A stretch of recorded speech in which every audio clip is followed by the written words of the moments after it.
Olá, irmãos, amigos, sejam todos bem-vindos ao nosso curso básico de teologia. Hoje nós vamos estar comentando a respeito de Malaquias, o último da seção chamada de Profetas Menores. E antes de comentarmos a respeito do assunto, queria convidar você que está chegando agora e ainda não é inscrito no canal. Se inscreva, ative o sininho de notificação, dê o seu joinha, que isso é muito importante para o canal, porque o YouTube vai entender que você está gostando do conteúdo e vai estar lhe colocando mais conteúdo quando nós estivermos postando aqui. Hoje no livro de profeta Malaquias, nós vamos estar observando algumas situações que Deus conclama a cada um de nós para estarmos levando a vida a sério. E para levar essa vida a sério, nós precisamos crer no amor de Deus, Malaquias 1, respeitar o culto a Deus e não profaná-lo, nos versículos 6 até o capítulo 2, versículo 9, ser fiel no casamento, crer na justiça, ser liberal nas ofertas e dízimos para ser abençoado e honrar a Deus obedecendo e esperando por Ele com muita expectativa. Então, vamos estar observando esses assuntos que são comentados no livro de Malaquias. Antes nós vamos estar vendo quem é o autor, nome e a data aproximada do livro. O título é dado por causa do autor, o profeta Malaquias, cujo nome significa meu mensageiro ou mensageiro de Jeová. Ele escreveu esse livro entre 470 e 460 a.C. Nós sabemos muito pouco a respeito desse profeta, mas podemos perceber um mensageiro vigoroso, cheio de sinceridade e de fé. Assim como Amós, Obadias, Naum e Abacuque, nós não temos outros recursos ou informações a respeito desse profeta Malaquias. E em razão da falta de vigor espiritual dos judeus, do pós-exílio, Malaquias procurou incentivá-los por meio de uma forma enérgica de diálogos com o povo infiel. Malaquias deu mais destaque à adoração do que à espiritualidade. Contudo, para ele, o ritual não era um fim em si mesmo, mas uma expressão da fé do povo do Senhor. E aí a gente começa a observar. Os sacerdotes não estavam honrando a Deus. Primeiro, não se relacionam com Deus de maneira correta. Os sacerdotes são acusados de não honrarem a Deus de maneira adequada. Ele diz assim: o filho respeita o pai e o escravo respeita o seu senhor. Se eu sou o pai de vocês, por que é que vocês não me respeitam? Se eu sou o seu senhor, por que não me temem? Versículo 6 do capítulo 1 na linguagem de hoje. Eles ainda queriam saber o motivo da ofensa. Diz assim: vocês me desprezam, mas mesmo assim perguntam: como foi que te desprezamos?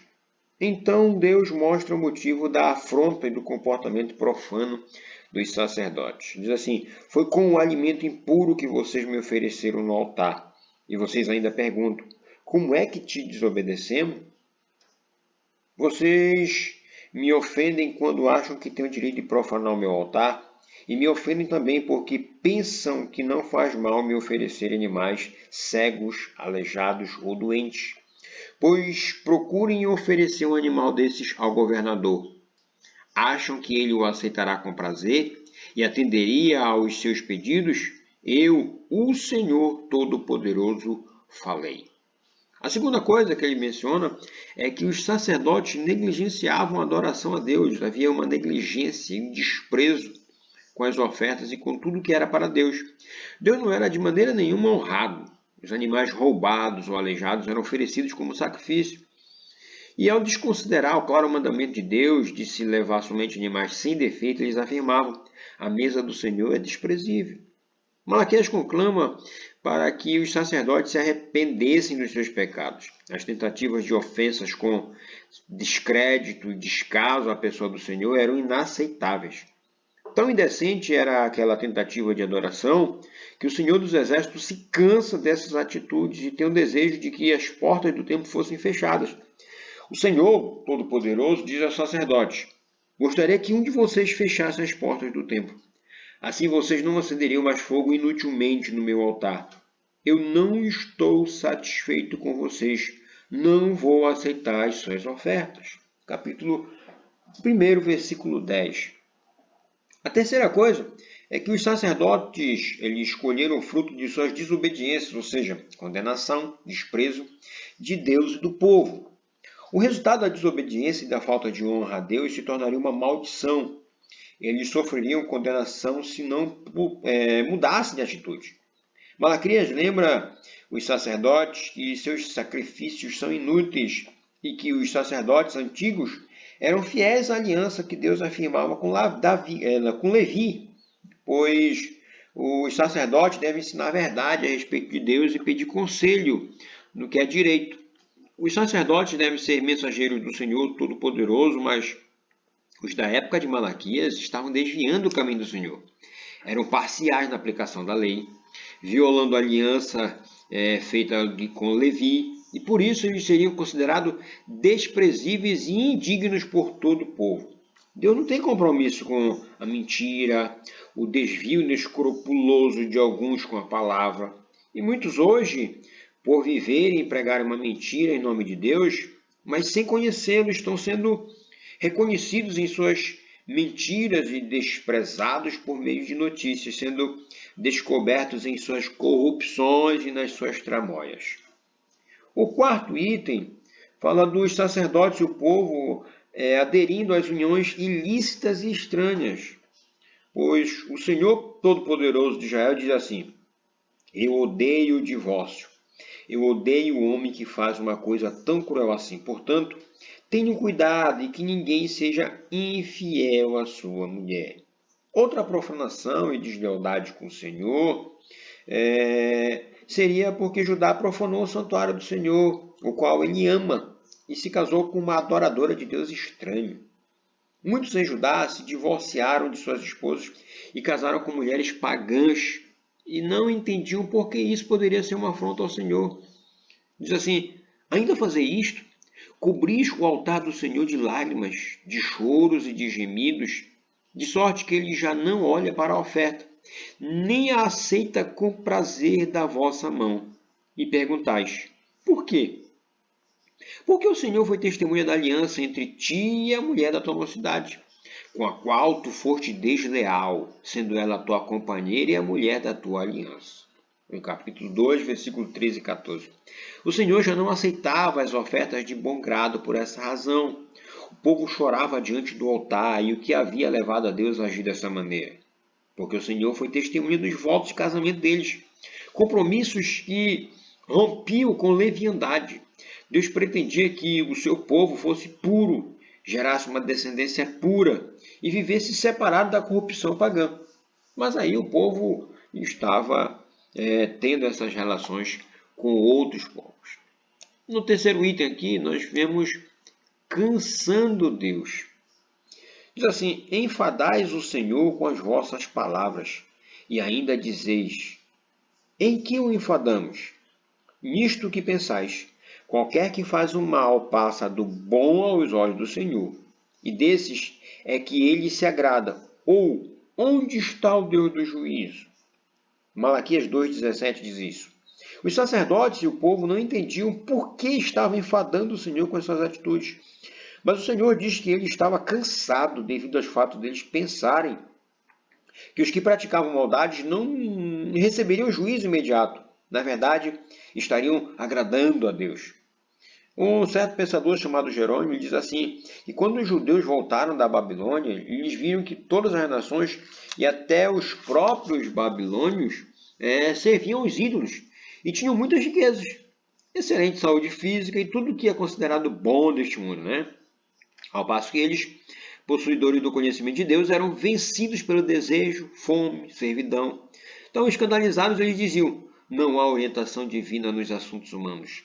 Todas as coisas acontecem por mero acaso e não são governadas pelo julgamento de Deus. Não somente isso, mas até as coisas más o agradam e as coisas boas o desagradam. Ou, se Deus faz mesmo distinção entre todas as coisas, onde está seu julgamento equitativo e justo? Questionando a Deus. E aí a gente observa uma coisa, que Deus é longânimo.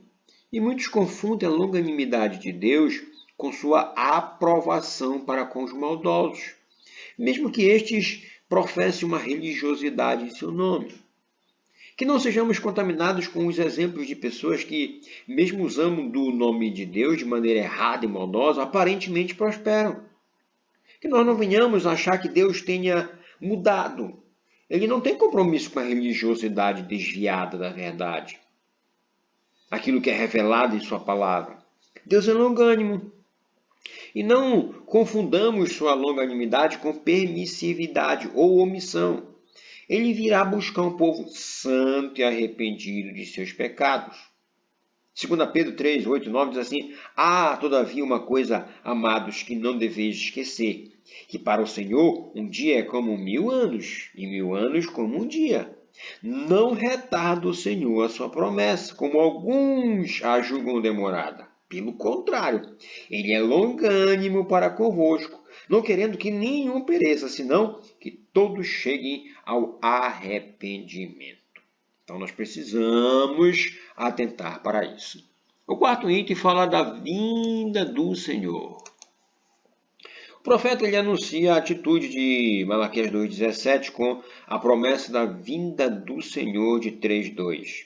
Antes, viria aquele que prepararia o caminho do Senhor, se referindo a João Batista, que foi o precursor de Jesus Cristo. A gente pode conferir isso em Mateus 11,10, Marcos 1,2, Lucas 1,76 e Lucas 7,27 com Malaquias 3,1.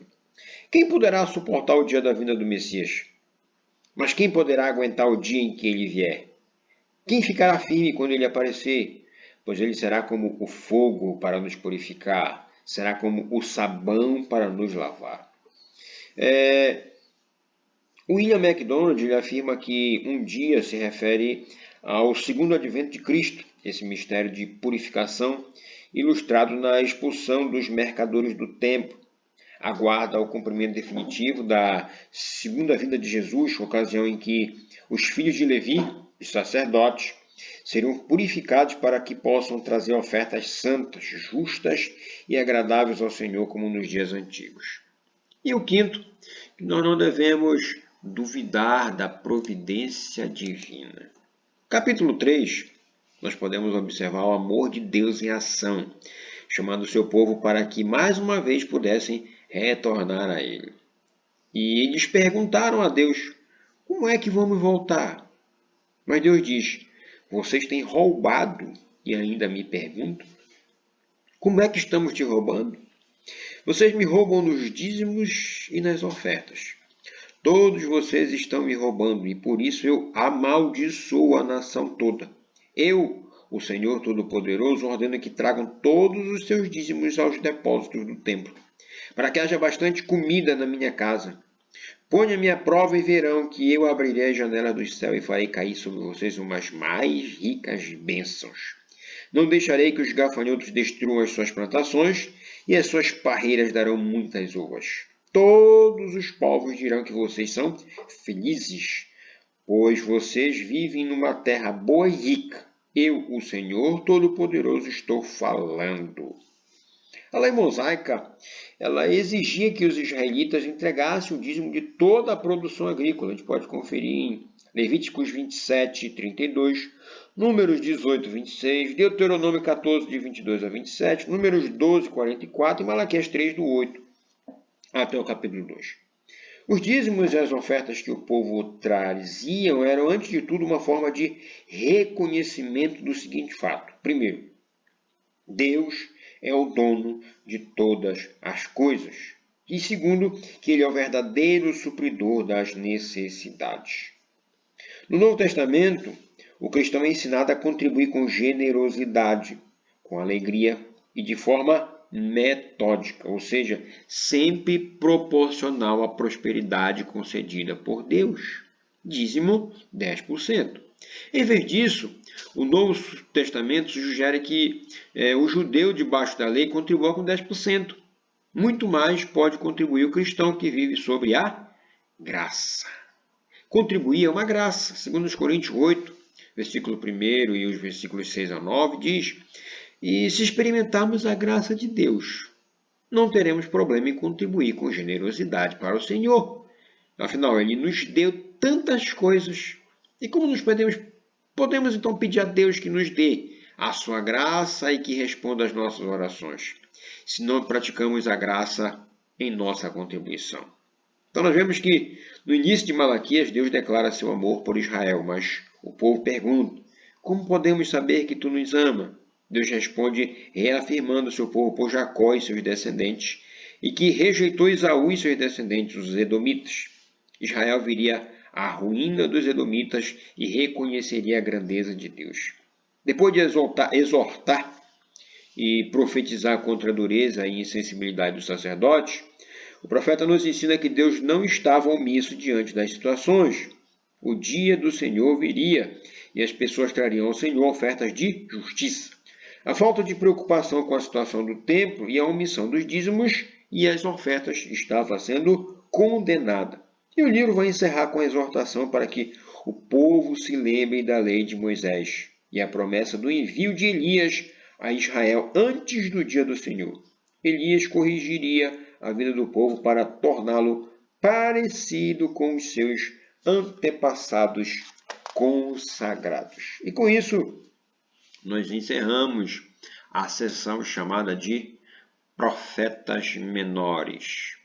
Então, um abraço a você, sua família, Deus abençoe. Na próxima aula nós já vamos estar comentando a respeito do Novo Testamento. Um abraço.